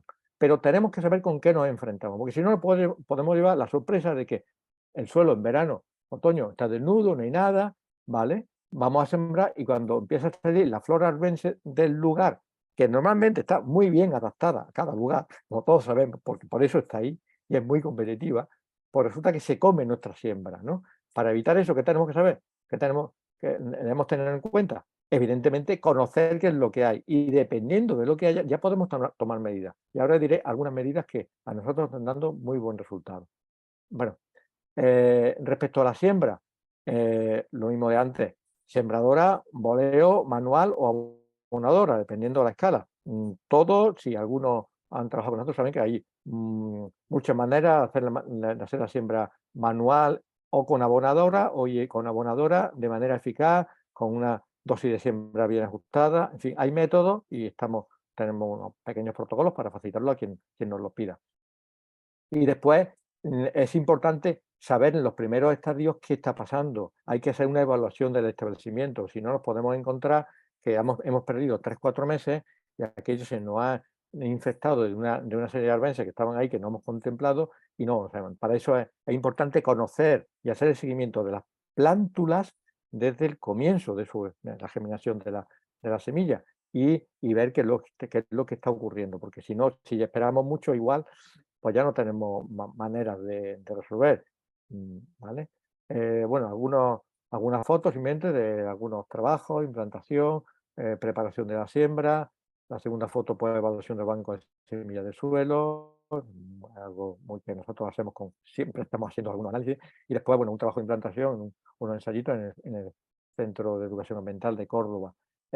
Lo que comentaba antes, ¿qué puede ocurrir? Que si yo voy a sembrar aquí con este banco de semillas, ¿qué puede ocurrir? Pues seguramente yo tendré una comunidad de crisantemos, de silibum, de ínula, de cosas que en principio no quiero. En principio no quiero, ¿vale? O algunos diplotaxis que tampoco me interesan, o Hisperdia, Incana, en fin. Entonces, ¿para eso qué tengo que hacer? Pues hay varias técnicas. Voy a pasar al siguiente. No, me quedo aquí. Hay varias técnicas para poder resolver eso. Evidentemente, evaluarlo y limpiarlo. ¿Cómo? Bueno, todos tenemos en mente la fase siembra. Preparo el terreno, riego o llueve, vuelvo a prepararlo y voy matando las oleadas de plántulas que van naciendo. Pero hay otras técnicas que a mayor escala funcionan muy bien, porque en un ambiente, digamos, más jardinero, pequeñito, pues igual no cabe, ¿no? También cabría, pero igual no tiene tanto sentido. Pero cuando vamos a superficies más grandes, lo que sí estamos utilizando en algunos casos especies alelopáticas. Y pongo dos ejemplos que estamos utilizando nosotros con éxito, que son Sinapialo, su especie Mairei, y la camelina sativa. Estas dos especies, como veis, estos son fotos de ahora, de hace unas semanas, hace 3-4 semanas, estamos en la Buen Flor.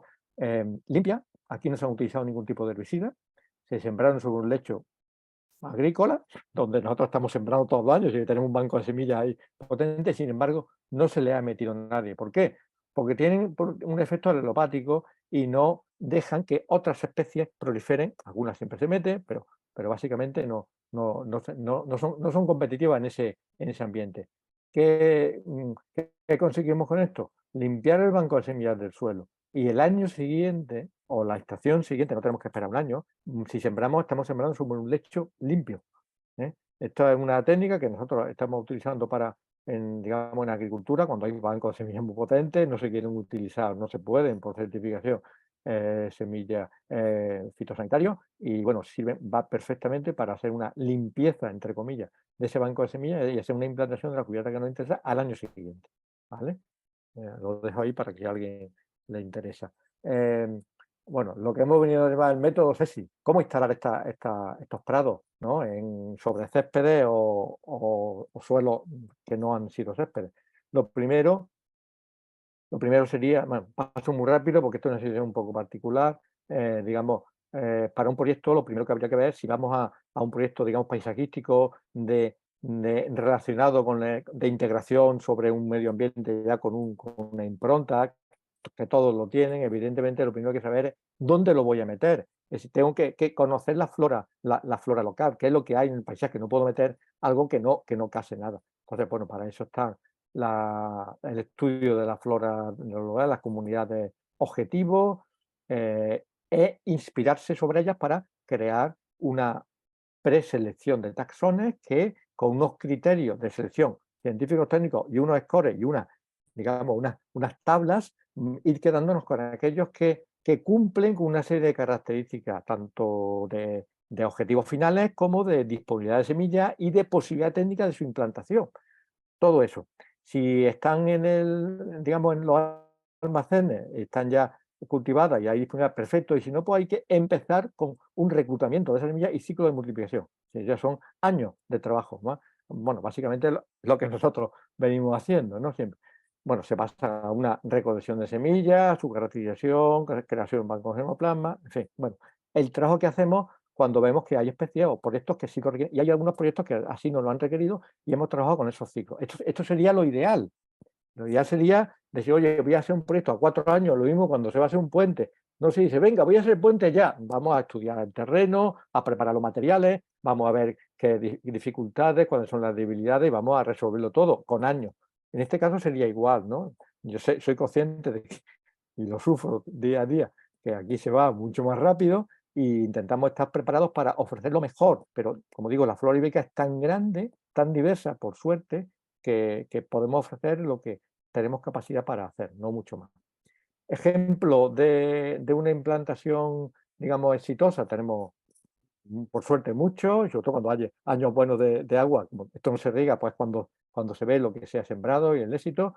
Centro de Educación Ambiental de Córdoba, al hilo de una jornada del proyecto NASTE, pues en este suelo que estaba relativamente limpio, ahí estaba labrado, pero bueno, tampoco era un campo, digamos, una parcelita bueno, sin uso, vamos a decir que no estaba usado en ese momento, ¿vale? Bueno, pues se hizo una actuación de siembra, y bueno, esto 2 años después seguía así. Hace ya años que no lo he visitado, pero si no ha habido ninguna intervención para eliminarla, seguramente estará muy parecido. ¿Vale? Otra instalación además esto tengo que agradecer a Natalia Abonadé, las fotos que me la ha mandado recientemente de una comunidad que se sembró, era gramínea, que se quería incrementar biodiversidad. Bueno, pues de ahí, sin hacer limpieza de ese banco de semillas, incluso las semillas que se sembraron se eligieron un poco esos criterios, bueno, han sido capaces de establecer, de enriquecer no césped, no esa comunidad de gramínea, con otro tipo de especies más diversas, más bonitas, con una impronta paisajística, ¿no? Algunas especies, hay más ejemplos que ahora intentaré, si da tiempo, a enseñar. Algunas especies con un potencial que ya estamos utilizando en algunas de ellas en nuestras mezclas, pues bueno, que para nosotros han sido, digamos, descubrimientos porque yo no las conocía que estuviesen usándose para nada, ¿eh? Pues Silene colorata, por ejemplo, especie muy bonita, con meses de floración, muy fácil de instalar, muy fácil de mantener, Sí, nosotros tenemos algunas parcelas de multiplicación 4 años seguidos sin necesidad de hacer nada, nada más que recoger semillas, cuando toca. Ya este año vamos a tener que eliminarlo, porque se han metido algunas especies, pero son 4 años seguidos de no hacer prácticamente nada, y nada más que meter la cosechadora a cosechar. Comunidades, bueno, alguna otra especie, aquí detrás tenemos la Cinea colorata, que además tiene otras aplicaciones en conservación de biodiversidad urbana, en agrícola, por ejemplo, los equium, diversas especies de equium, antemis. Este es un descubrimiento, perdón, este es un descubrimiento que estamos multiplicando, centaurea, centaurea, lo diré, ay, se me ha ido. Bueno, ya lo diré más adelante. Una cera endémica, no en peligro de extinción, en Andalucía, que estamos multiplicando, que es una maravilla, y sería la sustitución de la Centaurea cyanus, que se mete en sitios donde no debería meterse, pero digamos lo más parecido, ¿vale? Las nigelas también son especies interesantes, ahí está la hispánica papulosa, la damascena también es una planta muy, muy interesante. Otra especie de mayor envergadura que sirven para bordes, delimitar zonas, pues son las escabiosas, por ejemplo, Atropurpurea, o los amis, o algunas umbelíferas como Tordillion officinales, que también es una especie muy interesante de floración más estival, con lo cual tenemos espacio del año que no hay nada. Otras que también entran en ese ambiente, digamos, de pradera bajita, medio bajita, pues la papaver dubium, roea, se va de tamaño, en fin, tiene otra ecología, pero dubium entra muy bien en ese tipo de ambiente, produce muchas semillas y año a año va aumentando su presencia. Es una especie delicada, un rojo ladrillo muy bonito. Yo estoy enamorado de ella, una especie muy, muy interesante. Leguminosas hay muchas que pueden entrar en lotus críticos por su coloración llamativa, y algunas especies que no son tan conocidas como Alcana tintorea, que no es Cándido, subfruticosa, que funciona muy bien. Sí, ¿te queda mucho? no, ya Porque voy no está viendo el terminando. personal. Sí, Mm. vale, vale. Bueno, simplemente alguna otra especie, aquí veis en las fotos, muchas especies que podemos seguir utilizando de manera novedosa. Y, ya para terminar, mantenimiento de estos céspedes, pues ya bueno, escardas, mecánica manual, riego y establecimiento lo mínimo posible, abonado químico orgánico, nosotros somos partidarios de solamente utilizar orgánicos si es que es necesario, y la fecha de siega es importante controlarlas porque en el momento que se siegan se está haciendo una siembra o una destrucción de la flor. Muy rápido. Lo que comentaba, bueno, la SEA como elemento de facilitar el paso de las personas, de ciudadanos a las praderas, o como para delimitar espacios, ¿no? Y por último, en todas estas actuaciones es muy importante la comunicación, que no se confunda el ciudadano de una zona abandonada con una zona sembrada con especies de interés para la entomofauna, para mariposas, para cualquier otro servicio ecosistémico, que no por dejar de ser céspedes son zonas abandonadas. Está, por ejemplo, zona de observación de mariposas, la fotografía que mostré antes, ya se sabe que esta zona se ha sembrado con esta especie porque atrae a estas especies de mariposas y demás, relacionando la especie vegetal con la animal. Y simplemente ya para concluir, pues decir que las semillas nativas son las que dan garantía de origen, las y que permiten abordar la instalación de prados realmente silvestres. La elección de la especie, como ya he comentado, es una asignatura en sí mismo para la creación de prados silvestres y necesitan una metodología a desarrollar en muchos proyectos. En la implantación de los prados debe afrontar las limitaciones de la climática y emplear las técnicas concretas y específicas. Y por último, la instalación de los prados silvestres en el ámbito urbano requiere de un cambio de perspectiva, esto es muy importante, por parte de los promotores y una comunicación de sus ventajas y sus servicios para la ciudadanía. Y nada más. muchísimas gracias por aguantar el chaparrón. Espero que haya sido de interés y si tenéis alguna cosa que comentar, preguntar, pues aquí estoy el tiempo que necesiten. Sí, hay algunas preguntas por aquí. Por ejemplo, bueno, Abraham Palma dice que cómo educar para que se acepte la fauna auxiliar molesta, tipo araña y avispa, ¿no? Claro, Que- cambiar la percepción. Nosotros, por ejemplo, las palabras son muy importantes a la hora de la percepción, ¿no? Nosotros, más que hablar de insectos, hablamos de polinizadores. No es que sea lo mismo, no es lo mismo, pero si habla de polinizadores, todo el mundo entiende que los insectos, que algunos insectos tienen papel como polinizador y ya son insectos, ya son buenos para todos, porque todos sabemos lo que implica la polinización. Si habla de insectos, muchas veces pues, se entiende, hay quien entiende y entiende que pueden ser dañinos, que pican y demás. No obstante, en esa educación, yo creo que, bueno, viene, lo que hace falta es que todos tengamos más contacto con la naturaleza desde niños, desde pequeños, y que sepamos distinguir una abeja de una avispa y saber lo que pica, lo que no pica, en fin, que no todo pica, no todo hace daño. Yo tengo ejemplos de muchos insectos que son muy bonitos, parece que te van a comer, después no te hacen nada y se puede disfrutar, ¿no?, de ellos, ¿vale? Es difícil.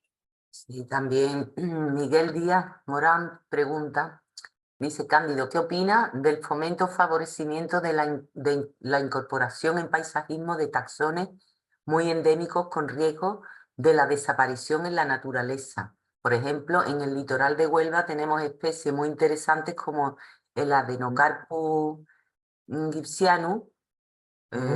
el Sí, el finocomon, sí, bueno, polio. el problema, vamos, el problema es que estas especies catalogadas se llaman catalogadas, están sujetas a una normativa que no permite su comercialización, ni su uso comercial, su uso comercial. Entonces, para poder utilizar este tipo, vamos, hay proyectos en Europa que se basan en el uso de este tipo de especies amenazadas para rescatarlas y ponerlas en uso en jardinería. De hecho, hay un ejemplo que es conocido por todos, que es em, una planta de, ay, se me ha ido ahora, de Mallorca, Lysimachia minoricensis, endémica de Menorca, como su nombre epíteto específico indica, que se extinguió en el medio natural porque se recolectó por parte de taxónomos en exceso, se extinguió y quedó exclusivamente en el ámbito de jardines. Y los jardineros, hubo que acudir a los jardineros para rescatarla y volver a llevarla a su ambiente natural, ¿vale? Entonces, la presión sobre este tipo de especies para cualquier cosa, primero está regulada a nivel científico técnico. Yo creo que, o digamos administrativo, creo que no darían permiso para su uso comercial, porque ahora mismo no, legalmente no es posible, y sí que se podría hacer. Hay muchas especies que además tendrían un interés porque por rareza o por belleza podían ser objeto de multiplicación, pero hay unos trámites administrativos que hay que cumplir y si no, nos estamos metiendo en problemas administrativos. Pero vamos, que técnicamente sí que hay ahí una serie hay un potencial también por explorar tremendo, pero como he dicho, dentro del ámbito de las semillas nativas, digamos, no caen, ¿no? A no ser que se soliciten permiso y se vaya digamos, con cuestiones, con argumentos científicos de protección, ¿no? No digamos paisajísticos, ¿no? Pero no en nuestro ámbito de trabajo, podría serlo, pero no lo es. Hay aquí otra, también él mismo pregunta, has hablado de no procedente la introducción de las mismas especies que tenemos aquí de procedencia foránea, pero ¿no crees que si se incorpora genoma de ambientes foráneos en situaciones ambientales más críticas que las que tenemos actualmente aquí, podría ser una forma de enriquecer genéticamente nuestra especie y prepararlas para una mejor respuesta al cambio climático? Vamos a ver. Primero, depende de dónde vengan, podría ser. Normalmente lo que ocurre es que se traen lotes de semillas de Centro Europa para aquí. Y el cambio climático va en sentido contrario. Y además, la naturaleza tiene recursos para adaptarse mucho más que nosotros. Es decir, traer material de otro lugar nunca va a resolver, va a ser una herramienta para ayudar a la naturaleza. En todo caso, a crear algún problema, lo veamos o no lo veamos. Porque la adaptación de ese cambio climático, eh, a ese cambio climático, lo van a hacer simplemente por la multiplicación de la especie, la autoselección de la especie a esas nuevas condiciones de una población. No necesitamos ayudar a la naturaleza. Con dejarla estar, ya es suficiente, porque ella sola, vamos, la evolución, a la evolución no ha habido que ayudarle. La evolución es el motor de toda la Adaptación. diversidad, de toda la diversidad. Así que, por muchos motivos, creo que no es ese el camino. No es ese el Mm. camino. Y también hay otra pregunta que dice, ¿habéis realizado algún ensayo de siembras para estabilización de taludes? Sí, sí, has Sí, hecho. bueno, ensayos no, se han hecho multitud de siembras en taludes claro, vamos, te digo centenares, en 30 años se puede imaginar. Sí, sí, con muchísimo tipo de especies, tanto en clima, en distintas zonas biogeográficas, como en altitudes, orientaciones, tipos de suelo y demás. Pero ese es un tema también, bueno, ahí, un tema ya muy trabajado. En lo que seguimos siendo deficitarios es en una cantidad, una disponibilidad de semillas suficiente, con diversidad suficiente, para poder adaptar a poder sembrarla en todas las situaciones tan diversas que se plantean día a día. Pero vamos, sí hay recursos, no los ideales, pero digamos que se pueden afrontar. Y eso se está haciendo y vamos, todos los días, vamos. Sí. Miguel Díaz Morán dice que la centaura era la especie que no te acordaba. Sí, pero la Cintaurea, O puede ser la centaura de presa, pone. no, es que no me acuerdo del nombre de específico. Ya me acordaré después. Pero es una centaurea, pero es ¿No es una. de presa? No, no, no. Vale. Es un endemismo que no está en peligro de extinción, no por ser endemismo, son plantas que están amenazadas o están catalogadas. O sea, hay muchísimas especies que son endémicas ibéricas y son plantas que están en nuestros campos de cultivo, son arbences, tienen una distribución amplia, pero son endémicas, ¿no? Ibéricas Aquí, o de Andalucía y demás. aquí lo que pasa es que nos da miedo en Andalucía un poco el hecho de que vemos que en la naturaleza ahora mismo está el campo estupendo, con una vegetación natural espontánea, las zonas que no están de laboreo, ¿no? De agrícola. Ujú. eh, pero luego llega el verano, como tú bien decías, pues hay otra, en otros países pues se tiene ese concepto del que lo marrón es bello. Ujú. Pero aquí cuando empieza ya junio, más finales de mayo, junio, pues no hay planta que resista el periodo estival, o por lo menos muy poca. ¿Tenéis conocimiento de plantas Sí, que... vamos, vamos, hay, digamos que ha habido dos maneras de abordar este tema.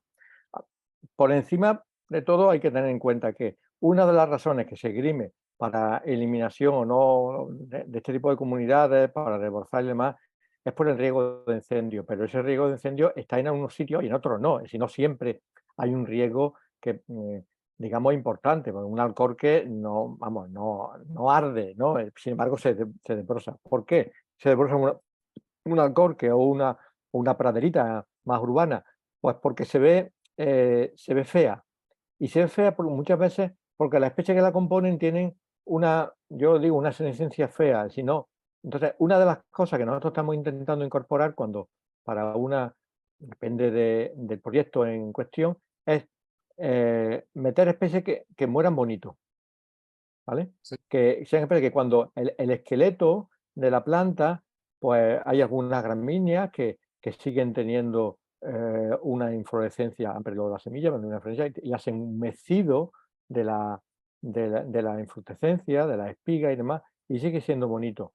Hay otras especies pues, que simplemente, por algunas centaureas, por ejemplo, u otras, ¿no? Que quedan, las nigelas, por ejemplo, son especies que se utilizan para jarrones secos, ¿no? Sí, ¿no? sí. Así que, entonces, ese tipo de especies, lo único que habría que incrementar la presencia de este tipo de especies, eliminar aquellas que no son tan apreciadas cuando ya han cumplido su ciclo, y aumentar las dotes de observación, ¿sí? Porque si te vas a la observación de estos, ya no de las flores, sino de los frutos, de la inflorescencia, pues tienen su belleza también, pero aquí estamos muy sesgados por el hecho de que lo que no es verde en verano no es bonito. Yo, sin embargo, me he encontrado, lo comento de vez en cuando, me encontré hace ya unos años en Tarifa, ¿no? En Bolonia, bueno, Costa de Cádiz, a un señor, un holandés, que estaba aquí, digo, en pleno verano, ¿qué haces aquí con el calor que hace? No, yo vengo a ver los ocres.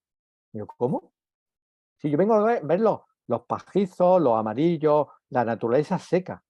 Venía a verlo, digo, pues oye, pues lleva razón, esto en Centro Europa no se ve. En Centro Europa no, está todo marrón, feo en invierno y en verano está verde, pero no se ven el colorido que tenemos en nuestras campiñas, con los cambios de tonalidades, que tenemos amarillos, pajizos, ocres, alberos, tenemos unas tonalidades de marrones a rojas, todo, y sin embargo no somos conscientes, lo tenemos tan cerca que no somos conscientes.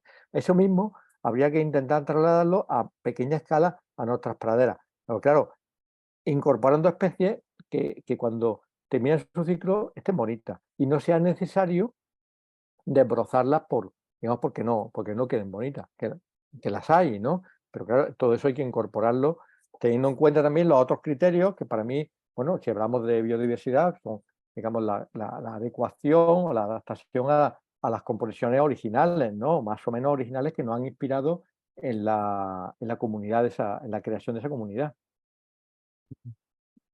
Muy bien, pues yo creo que no hay más preguntas, hay muchos agradecimientos. Sí, aquí Abraham dice que, bueno, que claro, que hay que explicar las cosas, ¿no? Que en Málaga han puesto una pradera con el proyecto LIFE y iban a dar una charla en la zona para informar, pero la técnico se puso mala el día que tocaba y pusieron la pradera sin dar explicaciones. Y en el periódico lo cuentan cuando ya estaba brotando, ¿no? Pues claro, que viene Sí, a decir lo que tú comentabas, ¿no? Que hay que explicar cuando se hace un cambio o alguna ejecución de algo, ¿no? O sí, los la alternativos, ¿no? comunicación claro, la comunicación es fundamental. Por eso, la cartelería, que es algo que está estático aquí, se puede ver, hace que cambie una comunidad de un herbazal, simplemente que alguien puede pensar, oye, que han nacido allí hierbas, ¿no? A mí me dicen, a veces me dicen, en los campos de multiplicación que están aquí en el sur de Córdoba, y al lado de una carretera, que, oye, qué casualidad, te han nacido las flores por bandas, ¿no? Así, por bandas. Digo, no, estas se han cultivado, se han sembrado. Sí, que hay un desconocimiento tal que muchas veces estas especies no se piensa que haya un manejo. Entonces hay que comunicarlo y decir, no, esto es una comunidad que se ha instalado para la fidelización de entomofauna auxiliar o de mariposas o de polinizadores o simplemente, bueno, porque un prado inspirado en nuestras comunidades, ¿no? Eso hay que comunicarlo. Si no, venimos del otro polo, venimos de que un jardín es césped con algunas flores alrededor. Entonces, todo lo que sea cambio hay que explicarlo. Y después Hay que ser coherente. no sé si es una cosa que yo siempre cuando voy de viaje, ¿no? Hay mucha tierra que está cultivada, otra que está poblada, pero también hay tierras que están abandonadas y el suelo se deteriora, ¿no? El suelo es uno de los problemas que tenemos y que la Agenda 2030, ¿no? Pues se está trabajando es la calidad del suelo, un suelo que está como con la piel, la piel al aire libre, por decirlo de alguna forma, se va deteriorando, se muere, ¿no? Porque no tiene vida, no hay... Entonces, en esas grandes parcelas que de todos los ayuntamientos hay que no se cultivan, que no, claro, serán o propiedad pública o la mayoría privada, ¿no? Hacer plantaciones de este tipo para regenerar el suelo, que el suelo es un ecosistema muy importante también que tiene su biodiversidad. Sí, Los meses, claro, mm, estamos, digamos, hablando exclusivamente de la parte aérea de las plantas, pero la parte radicular a nivel de biodiversidad es tan o más importante. Hay una biodiversidad edáfica tremenda y si no está, pues el suelo es un suelo, no es suelo, es un material estéril, inerte. De hecho, hay una diapositiva que la he quitado, la he ocultado hoy, todas las plantas de fotovoltaicas que hace años pues se trataban con herbicidas, ya no se pueden tratar con herbicidas. Hay que establecer comunidades simplemente para que cuando pasen 20 años y se eliminen esas instalaciones, 20 o 30, los años que sea, ese suelo siga estando vivo. Si no, son miles y miles de hectáreas que han perdido su fertilidad. Entonces, sí, en esa técnica de no reciben conservación del tampoco suelo, el hace agua. falta. Mm. Mira, dice José Manuel Rodríguez que si puede ser la centaura malacitana. No, es que no me acuerdo ahora mismo. Es que yo, Tampoco. no me Ahí acuerdo, ya lo digo. Y hay también otra pregunta de Juan Carlos Pérez, que en Galicia tenemos grandes incendios todos los veranos. ¿Qué mezcla usarías para recuperar un terreno forestal degradado por incendio y, y escorrentía? Hombre, habría que ver qué tipo de suelo aquí hay. Allí tienen suelos muy diversos, pendientes y demás. Pero normalmente para ese tipo de comunidades, como lo que se busca es, claro, el tema de los incendios es un tema muy complejo. Si el suelo está vivo, o no, o el suelo se ha quemado. Muchas veces lo que ocurre es que los suelos también arden, ¿no? La materia orgánica del suelo arde. Entonces, ahí es fundamental utilizar especies que sean capaces de mejorar el suelo como son leguminosas. ¿eh? Por otra parte, las leguminosas digamos, la parte aérea cuando se seca, no dejan rastrojos, tienen mucho nitrógeno y poco carbono y no dejan rastrojos. Entonces, para una lluvia importante que también haya gramíneas, que son las que van a dejar un poco de rastrojo y proteger el suelo. Normalmente, ahí, en ese tipo de proyectos, lo ideal es simplemente tratar de imitar a la naturaleza en lo posible. Entonces, ir allí, ver las comunidades que están establecidas en zonas post-incendio y tratar de imitarlas en lo posible. Pero eso requiere un poco lo que comentaba antes, evaluar cuáles son las especies que están presentes, ver si es posible multiplicarlas, depende de la escala, pues tú no puedes una recolección silvestre de unas cuantas centenares de gramos algunos kilos, eso necesita ciclos de multiplicación y después ya hacer una dispersión. Es decir, esto que aquí puede parecer, bueno, es que esto no se puede hacer. Bueno, eso en Estados Unidos se hace desde hace muchos años. En Estados Unidos hay grandes almacenes con miles y miles y miles de kilos de especies autóctonas esperando a que haya un incendio. Y cuando hay un incendio, está la avioneta allí preparada para hacer aerosiembra de miles y miles de hectáreas. Lo he visto yo, no me lo han contado. Lo que pasa es que allí, el tema de la sostenibilidad del suelo, los grandes problemas medioambientales que dieron origen a grandes emigraciones en los años 20, o migraciones dentro de las praderas, grandes zonas de praderas centroamericanas, del norte de los Estados Unidos, allí se vivió y esa crisis del Dust Bowl se vivió como una crisis, digamos, de la población muy grande. Entonces, eso generó toda una tecnología que ha llegado a convertirse ahora, que hay un programa federal, que eso es hablar como un programa a nivel europeo de producción de semillas nativas, donde hay grandes almacenes y grandes medios puestos a disposición de cuando hay una crisis con un incendio y hacer aerosiembras de miles de kilos. Donde eso hay almacenes y grandes instituciones detrás de todo eso, en la dispersión o la dispersión que hay política, administrativa en fin, y biogeográfica en Europa es muy difícil llegar a eso, pero que eso se está haciendo allí. Bueno, pues José Luis Silva dice que qué interesante eso de la selección de la que es tan bonito. A mí me ha parecido también curioso, interesante. Dice, porque por ahí vienen muchas quejas de las personas en las ciudades, lo cual es totalmente razonable. Y que sí que la cartelería es fundamental y que cree que la inclusión de praderas silvestres en las ciudades con su adecuada gestión es la guinda en la mejora de la infraestructura verde urbana. Muchísimas gracias por la charla. Me alegra muchísimo ver cómo seguir evolucionando y creciendo en este campo. Y también Merche Rosalén dice que qué especies serían adecuadas para los alcorques urbanos. Aquí en Andalucía, que eso es. Ya me ha venido, ya. Ya, Centaurea triumfeti, vale. Vale. triunfetti. Triumfeti, vale. Endemismo, creo que iberoafricano, Sí, no, y es una especie, pero que no está en peligro de extinción. Y me preguntabas qué especies serían para los alcorques en Andalucía. sí, los alcorques urbanos. Sí, bueno, vamos, especies, Imagino yo que Merche se refiere, depende de si se va a un manejo. ¿Perdona? que creo que pregunta, pues, lo de Andalucía lo he puesto yo, porque Vale. en el Bueno, norte, sí, bueno, en toda la zona, digamos, mediterránea o de clima mediterráneo, se podrían utilizar más o menos las mismas especies porque estamos en un ambiente, digamos, más urbanita, ¿no? No estamos en una pradera periurbana, sino ya en la misma calle. Hay una serie de especies que se están utilizando ya con éxito.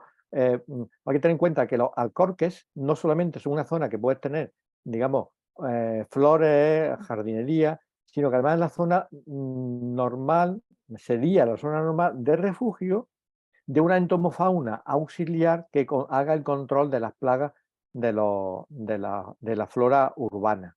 Y en eso sí hay ya varios proyectos en el norte, se está haciendo, nosotros estamos contribuyendo en algunos de ellos con nuestras semillas, y hay una serie de especies, como por ejemplo caléndula, sabemos que fideliza a los cocineros, a las mariquitas, caléndula arbensis y officinalis. La Silene colorata fideliza a las crisopas, que son generalistas y que se comen a los pulgones y demás.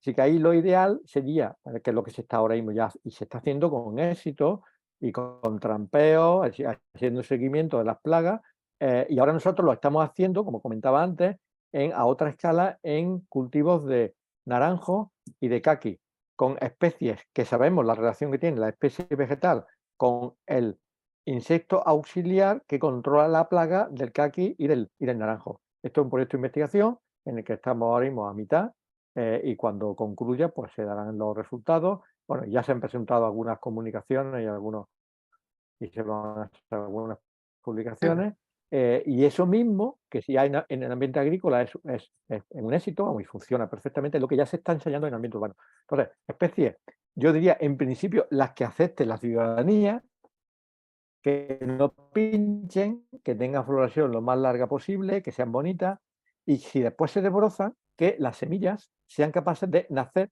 que no haya vamos, que todas estas lo son, sin volver a resembrar, que esa es una gran ventaja de cuando estamos hablando de especies autóctonas, ¿no? Que normalmente no hay que volver a sembrar, siempre se resiembra de manera natural.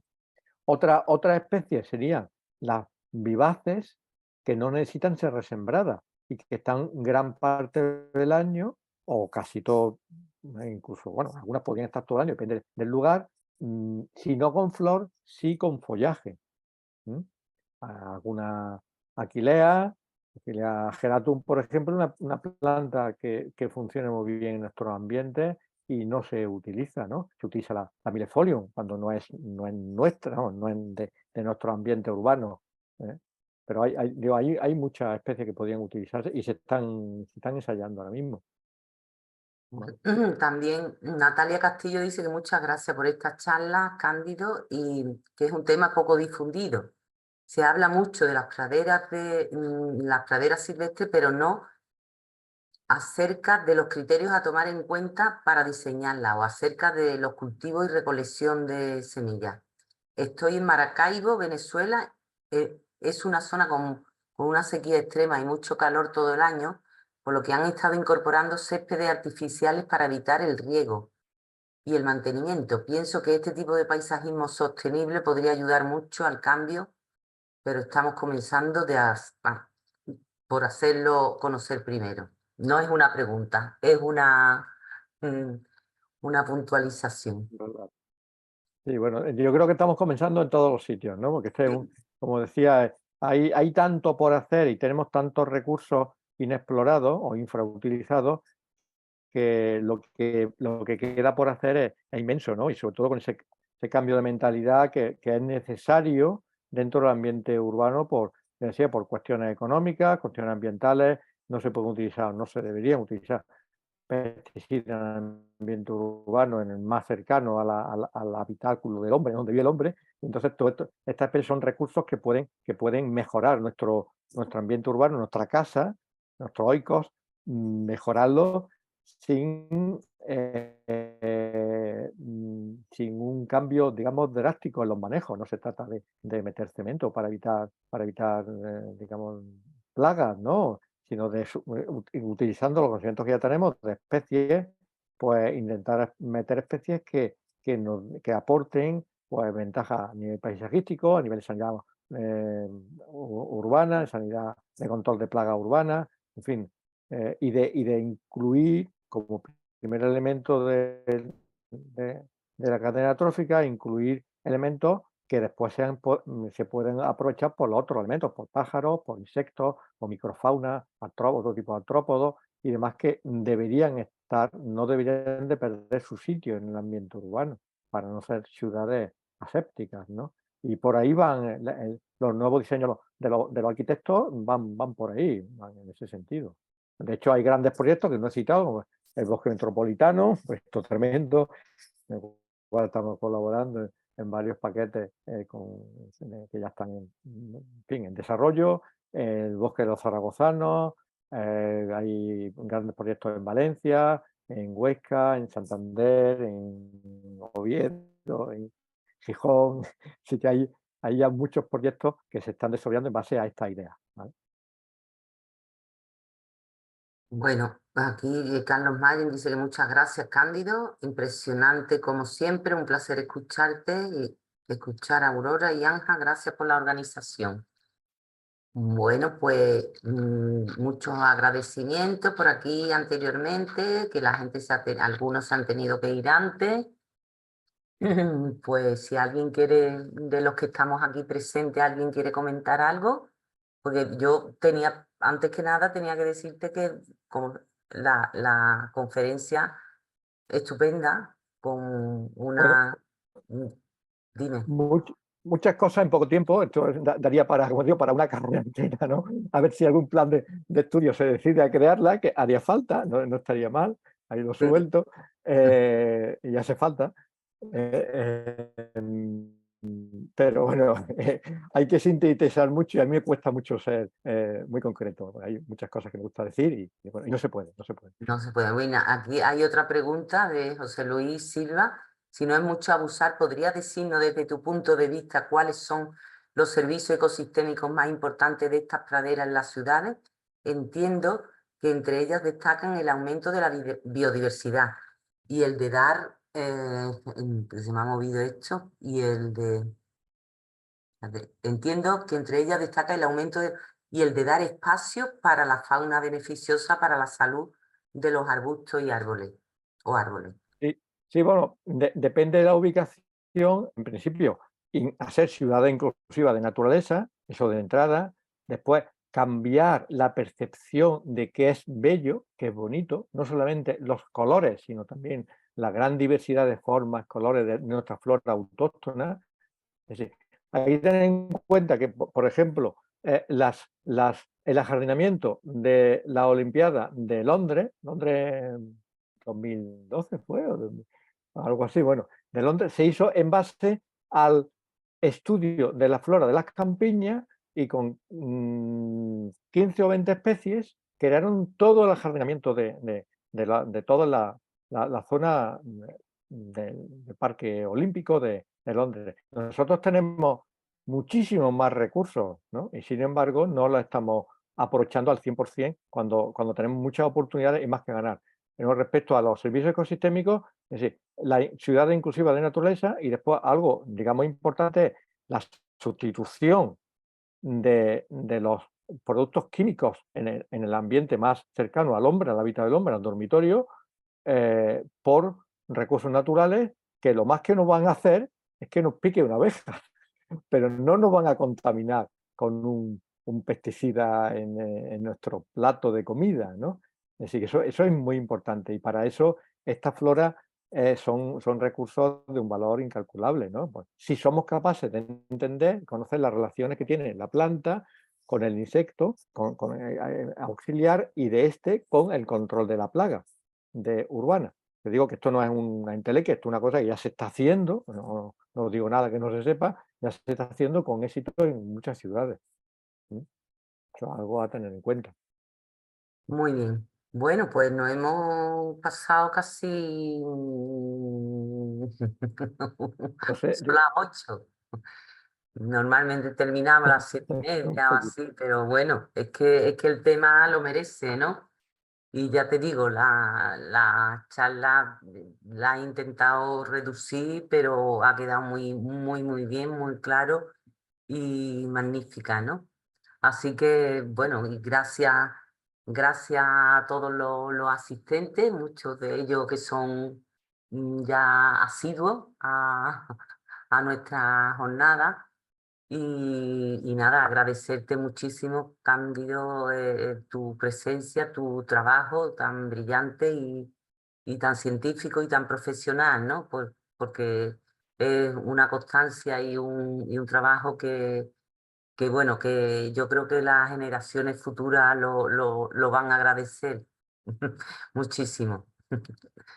Yo, Así- por mi parte, agradecerte a ti, Ángela, la invitación, te lo reitero, y a todos los asistentes por, bueno, por eh, tener los oídos abiertos a estas nuevas ideas que yo espero que, bueno, que también se vayan adhiriendo nuevas entidades y personas al desarrollo de esta tecnología. Bueno, esto es una tecnología, digamos, novedosa, que necesita el apoyo de muchas personas y no, muchas más de las que ahora mismo todavía estamos implicadas, a pesar de que ya es algo que se está, digamos, normalizando. Desde hace años, cuando empezamos era clamar en el desierto, era ir de raro. Bueno, pues parece que no estamos tan equivocados y ya se va viendo como algo normal, pero aún necesita un desarrollo muy grande por parte de todos, de paisajistas, de arquitectos, de técnicos, de las universidades, de las asociaciones vecinales, de todo el mundo, para que